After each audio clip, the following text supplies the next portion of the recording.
welcome back. This is From Battle to Business with your host, Dean Van Dyke. And today I'm fortunate enough to have Brian Andrews of Andrews and Wilson. Welcome, Brian. Thanks for having me, Dean. It's great to meet you. Great to meet you as well. Always great to meet a fellow Navy veteran. So tell us in 60 seconds or less who Brian is. Brian Andrews is one half of Andrews and Wilson. We are the Navy veteran co-author team behind the Tier 1 military thriller series. And since we started writing together, we've picked up a couple other things that have been sort of interesting. We could talk about some of that. But might as well let everybody know that the next big book coming out that we have is going to be Sons of Valor 3 in November. And after that, we're writing a Tom Clancy book. So we're pretty excited about that. Yeah. I bet. Well, congrats on the book coming out in November. Oh, thanks so much. So you said Tom Clancy, when's that one coming out? That comes out in May of 24. And one of the really cool things about that particular project is that it's the Jack Ryan series. And this book comes out on the 40th anniversary of the Hunt for Red October. So, oh, wow. Yeah, we're honored. Kind of cool that a former submarine officer like myself actually gets to write a submarine Tom Clancy book on the 40th anniversary of Red October. Nice. So tell us about that submarine service. We don't hear much about that, which is a good thing, but tell us a little bit about that. Yeah, we're the silent service. So, really, in actuality, I should just say nothing, right? But, no, I mean, it is the silent service, and, operational security is important. And submariners, we don't go around bragging about what we do in detail. But we are a proud community. We're proud that we work very hard. It is a community of men and women now. I don't know if all your listeners know that, but it is a joint service as far as men and women are both serving on submarines. Back when I served, there were no women on submarines, but now integrated crews on a lot of the boats. And, this is a platform that is out there doing some really important high value missions, when it comes to intelligence collection and battle group protection. And a lot of times it might be the first asset on the scene in a particular area. And a lot of people don't realize that. So the submarine community is a very, very important part of the Navy. And the work that we're doing provides a lot of intelligence to the decision makers, in the Navy, but also in the White House. No, absolutely. And you guys were so tough to find, let me tell you. Did you ever look? Oh, yeah, we looked. We had, obviously, some submarines were attached to the carrier strike group, but it was, I was on a guided missile destroyer and guided missile frigate. And, when we would do exercises and try to find, I hate to admit it, but we were usually the first ones that, were out. I won't say why, but you got bingoed first. Yeah, bingoed first. So, but yeah, it was interesting one of the most interesting things I observed being a surface Navy was watching a subsurface. And we had to, what did we do? We sent some supplies across, I think it was. Yeah. And so, yeah, that was interesting seeing, we knew about, because obviously we didn't want to be anywhere near where you guys surfaced, but no, that was interesting. And I guess I never understood why you want to go sink yourself in a perfectly good ship, but hey. Yeah, I know it is a strange thing to do. Drive around underwater, and you're driving around blind. I mean, you're navigating based on sort of this, helpful computerized dead reckoning, but I mean, you can't see where you're going. So you're driving based on the charts and sort of anticipating that there's nothing in your way. What a lot of people don't realize is, modern submarines, we're not transmitting active sonar because that would give away our position. So we are not making noise, which means we have to just listen to where we're going. And we use geometry. It's a geometry problem to figure out who's up there and where they're going. Yeah, it's always interesting to think about how, when you guys go out, depending on whether you're a fast attack or a boomer, what your mission is. And it's just interesting to know that, there are some of our subs that would just go out and sit, right, and collect intel. And seems kind of boring, but I think, the folks that do it, hats off to you guys for doing that. But so obviously both of you served in the military. Your co-author was former Navy SEAL or former pilot. He was a combat surgeon, and Combat surgeon. he Okay. served with the Navy SEALs. So, Okay. yeah, very interesting guy. He also spent some time with DEA and some other agencies, and he is a pilot with thousands of hours of flight time. So that's pretty cool too. Yeah, and then when 9/11 happened, and they were calling up lots of folks and doing lots of missions over in Iraq and Afghanistan, they realized that they needed to get somebody with battlefield medicine experience out there Mm-hmm. to maybe help look at how can we make sure that the SEALs can sort of take an operating system with them. If there's not an operating suite in the field, what do you Right. do? How do you deal with these types of injuries? So he was involved in that. Now, so when did you both serve? Yeah, so I served from like 96 to 2001. And Okay. then he did two stints. So he was in the Navy, then he got out to become a surgeon, and then he went back in after 9/11. Oh, wow. Okay. Yeah. So I just got out in 95. So, okay. So interesting. How did the two of you connect, and then how did you become authors? Yeah, so the path to publication is different for every person, I would imagine. My particular path to publication was I never planned to be an author. It's just that when you're in the Navy, there's the guys that can tell stories and keep everybody else entertained, help the watch pass, especially if you're transiting and there's not much going on.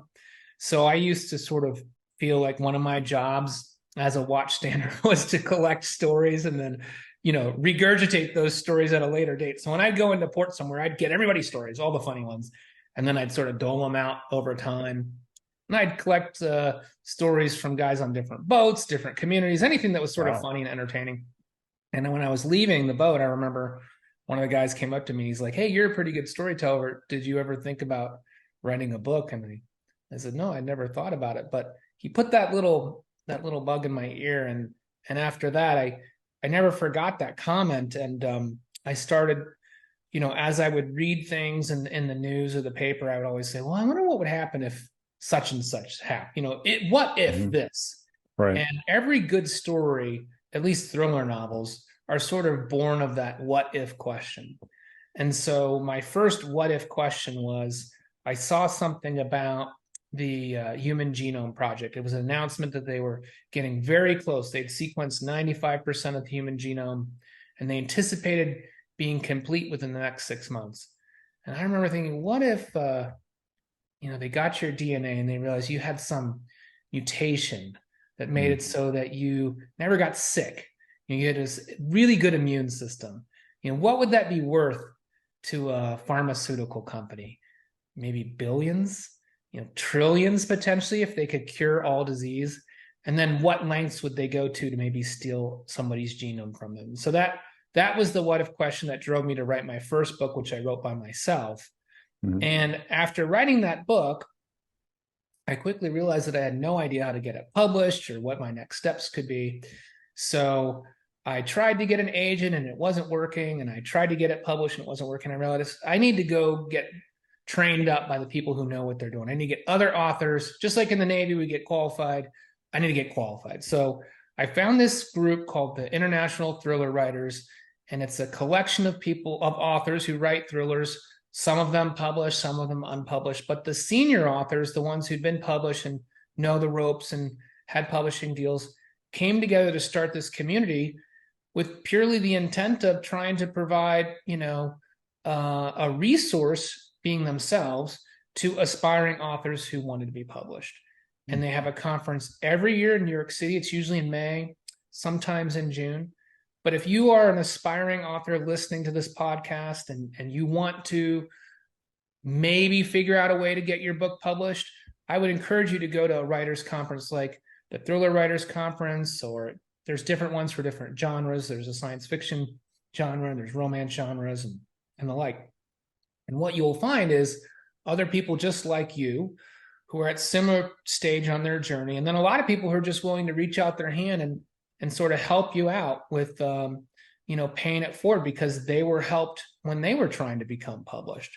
And that is where I met Jeff, was at that writers conference. Ah. Interesting. So we know, your military service is obviously influencing what you're writing about. And so tell us a little bit about how you're using your experience. I could see the books there behind you, but Yeah. how did your military service inform your writing and where you are today? That's a great question. And I think maybe it's interesting to sort of back up a little bit when you think about that question and you look at someone like Tom Clancy. He was not a military veteran. He did not serve. He was a great researcher, and he's a great storyteller, Mm-hmm. but never was a captain of a submarine or of a frigate or a destroyer, never flew airplanes, landed on carriers. Same with Vince Flynn. He wasn't a spy.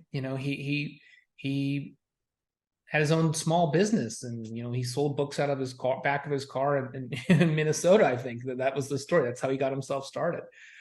So if you look at this sort of long distinguished group of thriller writers that created this genre, most of them were not military veterans or veterans of the intelligence Mm-hmm. community.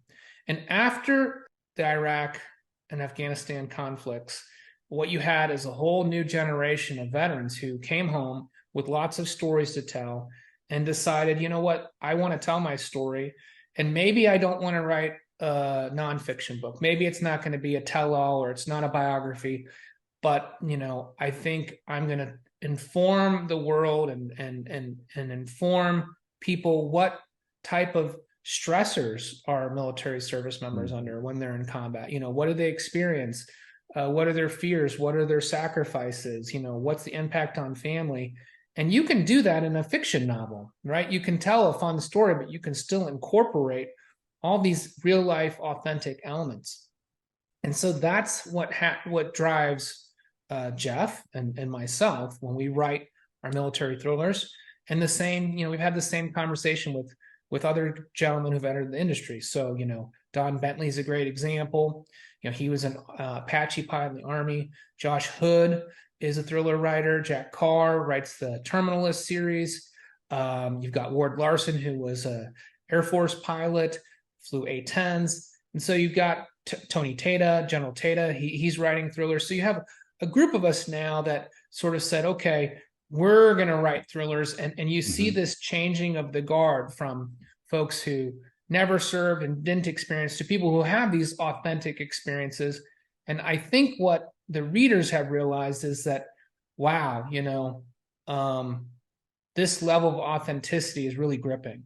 And it's Mm-hmm. changed the way that the genre is perceived, I think, by the readership. Yeah, it's interesting because I think some of the when you think about that shift in generational, folks coming out of Vietnam, like a lot of my VFW post members are Vietnam veterans. We have a Korean veteran, and the authors that came out of Vietnam, and just kind of that shift. But I think, with what you're able to do with the authenticity is obviously there's, one of the big things that most folks don't understand is PTSD. I won't associate some of the things that they think it is, but we as veterans, may or may not struggle with that. But there's a stigma attached to that as well, which I think, through the writing, you can help folks understand that, it is something that veterans go through. I mean, it's, people aren't meant to go out and do what we do, although, we raise our right hand and do it voluntarily. So how do I know you guys want to entertain your audience. However, there's a lot of things that you can do to educate folks that are, non-military. How do you incorporate that into your writing? Yeah, that's a great question. And I think it sort of is just a natural dovetail to what we were just talking about in the previous question, which is this idea that, service members, men and women, have their stories. And so what we try to do is through our fictional characters, they're sort of all of our characters are amalgams of the different men and women that we served with. Mm-hmm. And so, I can't say that John Dempsey is X, Y, and Z person. What he really is he's a mixture of, the different men and women that Jeff served with and I served with, and their personality traits and some of their experiences and the way they handle adversity. And I think that we all need role models in our adult life. I think that, we forget that sometimes. You think, Mhm. superheroes are for kids. And when you grow up, you don't need that anymore because, you're a grown up. But the truth of the matter is we all need to be reminded of, techniques and ways to handle adversity. And also, what do you do when you're put in a morally compromising situation? And I think, in the military, you're faced with these challenges on a daily basis. And so, military is very, principled based organization. At Mhm. least it strives to be, right? And I think that those of us who really value our military service and look favorably upon service in general would all agree that leading by example and principle based behavior is very important. And so we know that a lot of people are not going to read Tony David Goggins' book, or they're not going to read Tony Robbins or self help books. There's just some people that they don't want to read that sort of stuff. Right. What they want to do is be entertained, and we want to entertain because being entertained is fun. But at the same time, we want our characters to be somebody, when you put down the book, you're like, man, if I was in that situation, I sure hope I could do what John Dempsey did. I would want to find that, dig deep, and I would want to do what he did. So we want to inspire people in fiction with characters who are based on real life heroes. Yeah, and I think, I read a headline uh, this morning in the Wall Street Journal, and we know what's going on in Israel and Gaza and everything. And Yeah. one of the quotes I read from an Israeli soldier, which made me cringe, is "We want revenge." And I get that feeling. I'm not, I understand that feeling after 9/11. I understand that feeling, during the Persian Gulf War that I was a part of. But you touched on the principle based, right? Yeah.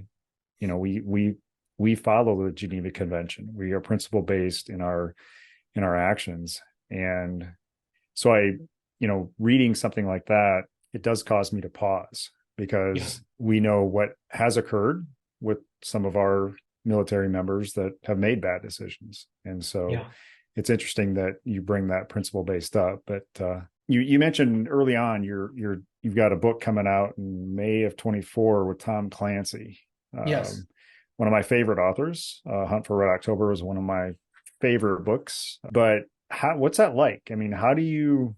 I mean, that to me, knowing that what you guys are, you're in the process of, what is that like working for such, or writing for an iconic brand such as that, or Webb Griffin Estate? Yeah, it's a little terrifying at first. And when we first we first got asked to do it by Tom Colgan. So Tom Colgan is an editor at Penguin Random House, and he actually knew Tom Clancy because he was his editor. So he was friends with Clancy. He'd worked with Clancy, Mm-hmm. and he was the one who was really responsible for sort of shepherding in this idea that the characters will live on, will continue the canon after Tom Clancy passed away.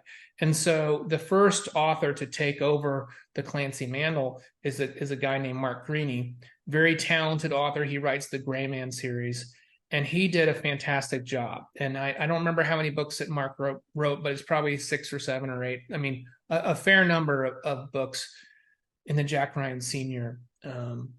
Universe. And then you had the Jack Ryan Jr. character who was developed and spun off to his own series. And so you have other great authors who've written in that space. You have Grant Blackwood and Mike Madden, and Don Bentley is the most recent, taking over Jack Jr. And then you have Mark Cameron, who was writing the senior series before us. And so when Mark Cameron decided that he was ready to pass the baton, Tom Colgan came to us and said, "Would you guys like to take over the Jack Ryan series?" And you're just like, wondering, are you hallucinating? Is this real life? Is this real life? This is a book that Yeah. I read when I was on a submarine, 25 years ago. And now I'm going to get to maybe write a submarine book with these same characters. Like, that's crazy. That's crazy. If I could go back to my former self and tell myself when I'm underway, you're going to write the book that's coming on the 40th anniversary of Red October, I would have told myself I was insane. No way. So yeah, I mean, there's a giant responsibility, and the only way I think that you can mentally, honestly survive that worry is you have to say to yourself, and this is the advice that Tom Colgan gave us: do not try to out Clancy Clancy. You Hmm. can't write like Clancy. Don't try to be Clancy. If you do, you will fail because people will notice that you're aping the master.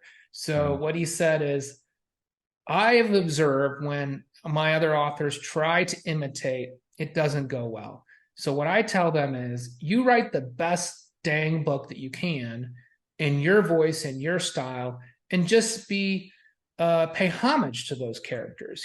Treat them well. Don't do anything that Clancy wouldn't do with Jack Ryan, but use your voice and tell the story your way.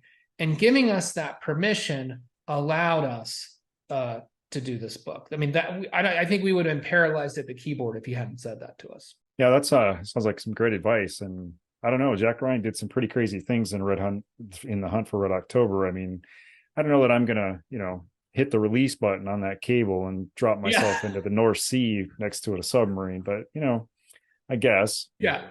that's and then but it's interesting because I can only imagine the day you guys got that call or you got, contacted and you're like, wait, what? Who Yeah. are you again?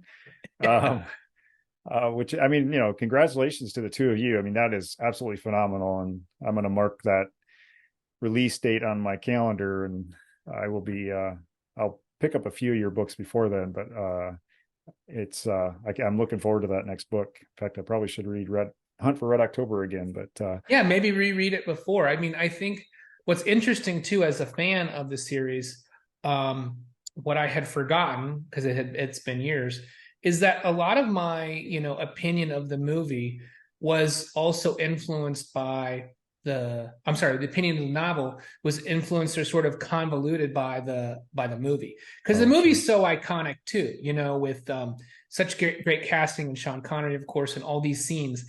And some of the scenes that are in the film actually are not in the book. And you kind of misremember. You're like, oh, I thought that was in the book, and it wasn't. Mm. And so when we think about trying to please our audience, the challenge is, we have to address both groups, the people that had seen the Right. film and people that love the book, and try to make them both happy. So that's interesting too.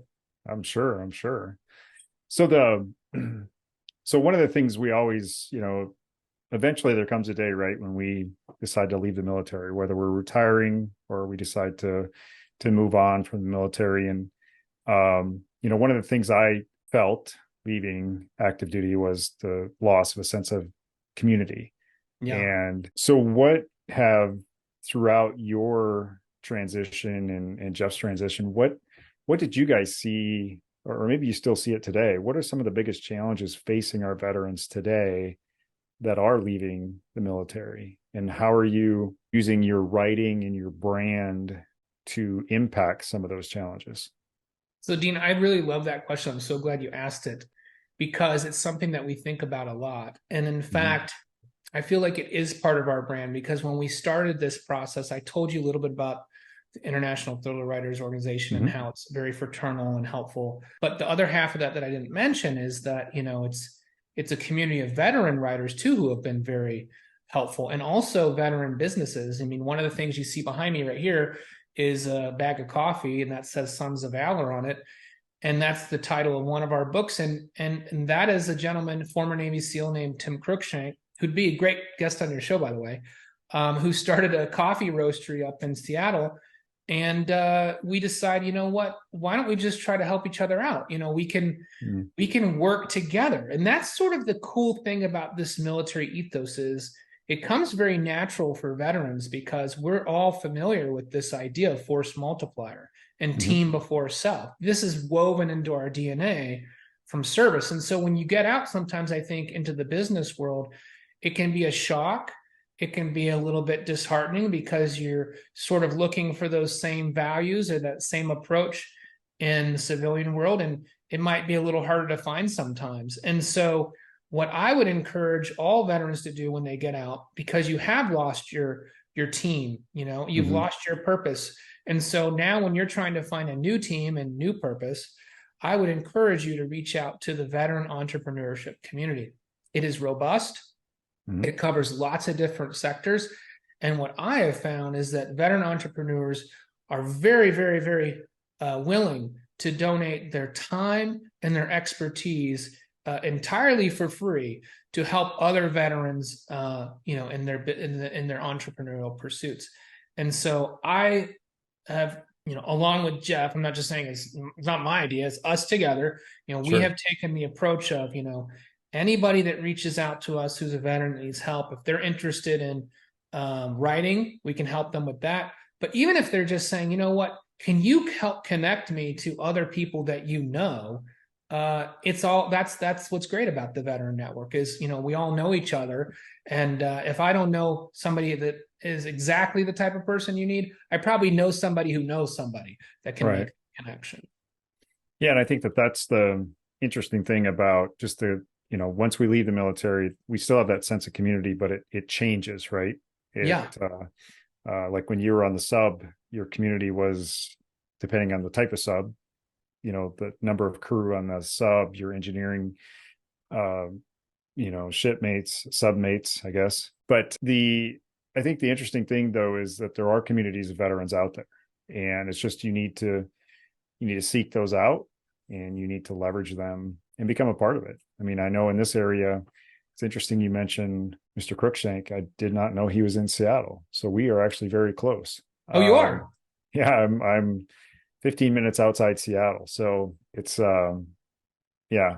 And we have a large veteran community out here because of all the naval bases, and then we've got JBLM, the Army and Air Force Base Yeah. south of here. So what's it like with film and television? How do you take your brand? I mean, I was actually just in Hollywood, and so I was, Oh, were you? yeah, I was there last week for a conference. I was speaking at a conference, and I got to get out and walk around Hollywood for a little bit, and you see these entire sides of a building with a movie poster Yeah. and or TV poster or whatever it is. So what's it like to be able to take your brand to film and television and experience that? I mean, we drove by Paramount Studios. Of course, we didn't go in because of the strike, but um, it was it's interesting to drive by those studios and think, oh wow, that's where our Yeah. films are made. That's where the television. So what's that like for you guys? I mean, we've kind of just started dipping our toe in this other, media channel, and part of that is just this idea that we want to be able to tell our stories on different channels. We know that not everybody reads, and so we want to be Mhm. able to. We can get in the film and television space, then our stories can reach more people there. And so, about 2 years ago, we said we're going to make concerted effort to try to get into this space. And we've been, knock on wood, we've been quite successful so far. Now, none of our projects are actually on the air right now. The development time is quite long, and so that's been something that's, it was something that we anticipated, but we Mhm. didn't really expect it would take this long, right? It takes a lot longer than we thought How because, long is it? I mean, how long? When did you guys start, or how long ago did you start? yeah, I mean, the first option that we sold was over 2 years ago, and it's still Wow. in development. Now, keep in mind, you got 6 months of writer strike in there that sort of derailed all of our projects. But now things are starting to pick back up again. But it's not like writing a book. When we put our heads together, we churn out a book in 4 months, and then it goes into the queue, and it's gonna, we're gonna see that puppy in print in less than a year. Whereas with these, that's many more moving parts, much more complicated. You need to have directors and casting and big budgets and all the moving parts. So I get it; it takes a long time. That I would say is just, the frustrating part is just, you gotta wait. And so, what we've done is we've said, okay, we have no idea which project's going to go, so we're just going to keep trying to get as many projects in the hopper as we can. And it's almost like a lottery approach. Like, okay, well, hopefully if we have 10 projects under development, one of them will go. And so Gotcha. that's sort of the approach that we've taken, like a methodical shotgun approach, I would say. Um, but the other thing I've noticed, and you maybe you've noticed this too when you were out there, is that it's a very young community, right? Like Mhm. Hollywood is young. Like all the folks at the studios that are acquiring content and pushing content forward, they're young. They're quite a bit younger than me. And so that's sort of fun that we're dealing with the younger generation who are really tech savvy and really in the space. Yeah, when I was there, I didn't see too many people with a beard like this, so Yeah. it was interesting. Just there was a few of us at the conference, but most were fairly young, probably about my oldest son's age, which was interesting to experience that. But well, I suppose you're probably kind of biased about this next question, but to bring the sub into port, it's rather easy. But again, if you're biased, I completely understand being a writer. So, what three books would you recommend to my audience and why? Now, are these my books or just books in general? I tell you what, if you want to recommend your books, I fully support it. Well, I mean, it's fun to be able to, pick out some books from folks who, I know and that I think are fantastic books. So I would say, from a nonfiction standpoint, I would pick up a copy of Craig Morgan's book, God, Family, Country. This is, Craig, a lot of people don't realize, he's a great big country music star, but he's also a veteran. And, he did a lot of stuff.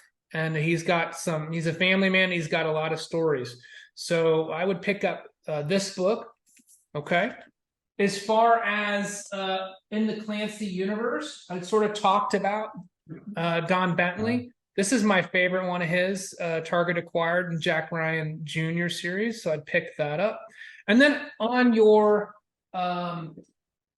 pre-order pile, this book is not out yet, but Jack Stewart is a former Top Gun pilot, naval aviator, fantastic guy, amazing guy. And this is his debut, and it comes out in November. So, yeah, by the time this broadcast airs, it might even be out. So pick it up. Got some new books to pick up. Yeah. Awesome. So where can my audience go to find out more about yourself and Jeff and the amazing work you do? The easiest place is just our website, anders-wilson.com. And on that website, anders-wilson.com, you're going to see a list of all the different series that we write and all the books we have in order, and then other cool stuff. If you sign up for our mailing list, we'll send you updates. We probably do it maybe once or twice a quarter, so not a lot of spam. We're not going to flood your inbox with a bunch of junk, but it will let us keep you updated. You'll be the first to hear when we get a new deal or if there's a book coming out or something exciting. Awesome. Well, I can't thank you enough for coming on the show today. It's been great. Your next book is coming out this fall, correct? It comes out in November. Yep. November. And then the second one, the Tom Clancy one, is May of 24. Correct. Okay. Yeah. Well, Brian, this has been great. I can't thank you enough again. And I usually like to give my guests a final word, so I'll leave it up to you. I'm just going to say, Dean, it's great to meet you. You give a great interview. I'm really excited to be on the podcast. I think it's a great podcast, and I love the fact that you're supporting veterans and veterans in business. So thanks for all you do. You bet. Thank you as well, Brian.